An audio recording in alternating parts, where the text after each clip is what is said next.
in sound of today.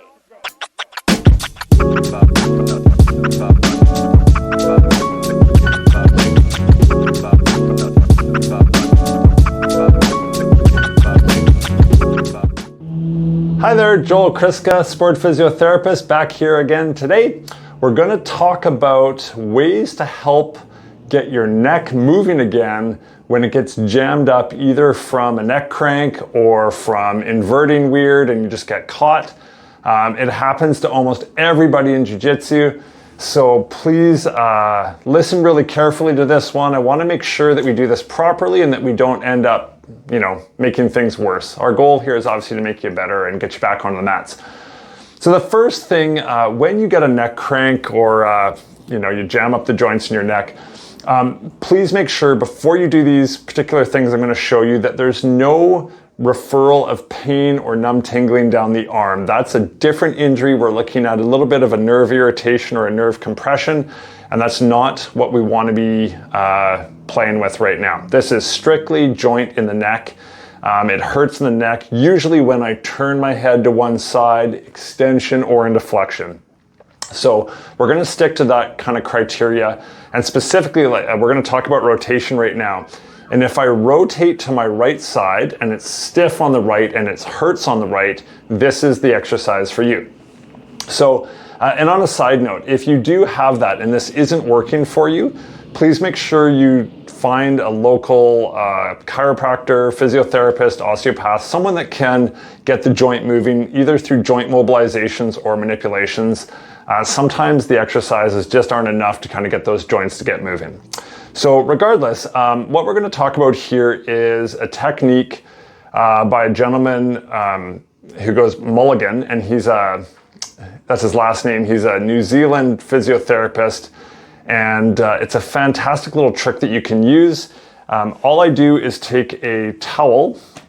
You can also use your belt, which works really well. But I just take a towel and I put it on a diagonal. And this is a hand towel, standard length, nothing crazy. But I'm looking for a nice straight edge here. And what I'm gonna do is take this little guy and put it behind my back, almost like a superhero cape. Now, what I'm gonna do with this, and this is, everyone screws this up, so hopefully this will make sense, is if I'm turning to my right, I think in the camera it looks like a left, but to this side, my opposite hand is going to grab the towel and hold here, okay? So I'm not pulling across my throat. We're not trying to choke ourselves out. This is a totally separate thing. This is to get your neck moving, and this is an anchor that I'm going to be turning on. My injured side, my right side, and I'm going to be turning this way, is going to grab the towel, and I'm pulling the edge of the towel up along the angle of my eye, okay? Now it's important because the angles of the joint coming from my neck, they actually go in a plane that is diagonally up towards the eye. So if we're trying to get those joints moving, we want to facilitate the movement of the joints along the plane, versus if I were to pull across my chin, it actually compresses the joints even more. And that's obviously what we're not trying to do. So the way we do this is we hold the towel, get a nice firm grip here, and we're just going to hold this one against our chest. So I'm going to then turn my head as far as I can. And for some people, it might only be 45 degrees. It might be 6 degrees. It doesn't matter. You're going to turn as far as you can, and you're going to keep turning against that resistance, your sort of inherent internal resistance, which is the joint being stuck. I'm going to keep turning into it. And as I do that, I'm going to overpressure with the towel. Okay, so I'm going to turn to the right, and I'm going to overpressure with the towel. Usually when people are really sore, they'll keep turning their torso to kind of take pressure off the neck. So, maybe sit with your torso up against the back of a chair to kind of give you that feedback, because we're really trying to isolate the movement to the neck. And if you're doing it and it feels like it's sore higher up than what you're doing, then you're just going to shimmy the towel up a little bit and do the same thing. Okay, if it's below that, then you shimmy the towel down. So you're kind of chasing the pain and then working on that mobility. And you should see some pretty quick changes in terms of return of rotation of your neck. Now, if we're getting issues, like we don't have issues with rotation, but we have an issue with extension, we're kind of doing the same thing, except what we're gonna do now is rather than rotating, we're gonna take both ends of the towel and we're gonna lift up towards our eyeball. And as we do that, we're gonna look up as high as we can, keep looking up into that resistance, and I'm gonna lift up with my arms, almost like lifting my head off my shoulders as I rotate.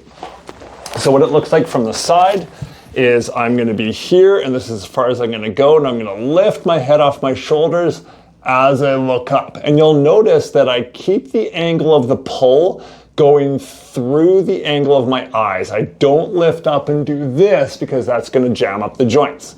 So I lift through the eyes, and I'm gonna keep looking up, up, up, up, up. And part of that's gonna come from thoracic extension up here. Again, a lot of neck jams come from people being down here and then they bottom out their neck joints. And so obviously when we do these, we want to be nice and tall through the torso, and then we're going to try and encourage very specific joint movements to happen into extension. Now, the last one I'm going to show you is looking at cervical flexion. And this one's pretty obvious, but I'm going to show you anyways. People do it instinctually. And what we basically want to do is, if I have a limit in flexion of the neck, I'm going to grab the back of my neck. And I'm just kind of cupping the back of my neck with both hands, almost like so, like so. And I'm going to grab it somewhere above the level of pain. So say if I'm getting pain at what I would call C4, or the mid part of your neck, I'm going to grab above that.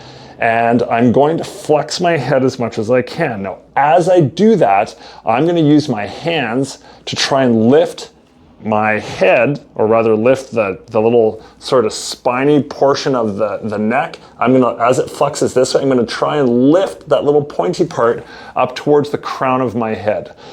So I bring my head forward and I'm going to lift right at the neck and then back. And I'm going to sort of encourage, again, that joint to flex at that particular level. Now, if it doesn't feel like it's working, and again, it's higher up than what I'm doing, then I just move my hands higher up. And again, if it's lower, then I lower down. So the general theme here of what we're trying to do is make sure that we have nice tall posture. We're going to turn, extend, or flex into that restricted movement, and then we're facilitating the movement of those joints either with rotation, extension, or flexion. And it's an absolutely gem thing that you can use to kind of get your neck moving, particularly if you don't have access to someone who can get in there and mobilize or manipulate the joint of your neck. Okay, so if you're competing and you kind of get neck torqued, get right in there and loosen it up right away. Don't wait for things to tighten up.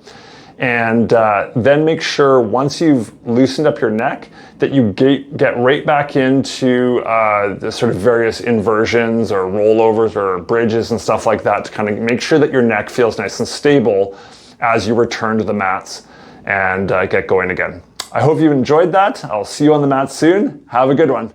The in sound of today.